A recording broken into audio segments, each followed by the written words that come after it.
U have to keep breaking your heart until it opens. നിങ്ങളുടെ ഹൃദയം തുറക്കുന്നിടം വരെ നിങ്ങളതിനെ തകർക്കാൻ ശ്രമിച്ചുകൊണ്ടേയിരിക്കണം. 13-ാം നൂറ്റാണ്ടിൽ ജീവിച്ചിരുന്ന സൂഫി മിസ്റ്റിക് ജലാലുദ്ദീൻ റൂമിയുടെ വാക്കുകൾ.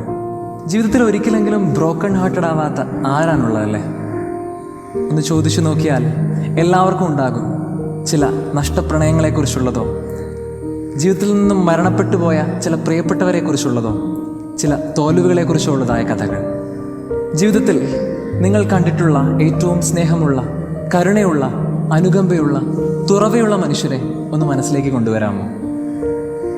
ഞാൻ പറയും, ഇവരിൽ ഭൂരിഭാഗവും ജീവിതത്തിൽ നിങ്ങളെക്കാളേറെ സഹിച്ചിട്ടുള്ളവരാണ്. സഹനത്തിൻ്റെ കനൽ വഴികളിലൂടെ ഒറ്റയ്ക്ക് നടന്നു നീങ്ങിയിട്ടുള്ളവരാണ് ഇവരെല്ലാവരും. സഹനങ്ങൾ മനുഷ്യരെ ഒരല്പം കൂടെ നല്ല മനുഷ്യരാക്കി തീർക്കുന്നുണ്ട്. Every broken heart is an open heart. വചനം പറയുന്നു, റോമ 5:4, കഷ്ടതകളിൽ ഞങ്ങൾ അഭിമാനിക്കുന്നു, എന്തെന്നാൽ കഷ്ടത സഹനശീലവും, സഹനശീലം ആത്മധൈര്യവും, ആത്മധൈര്യം പ്രത്യാശയും പ്രദാനം ചെയ്യുന്നു. ആമേൻ.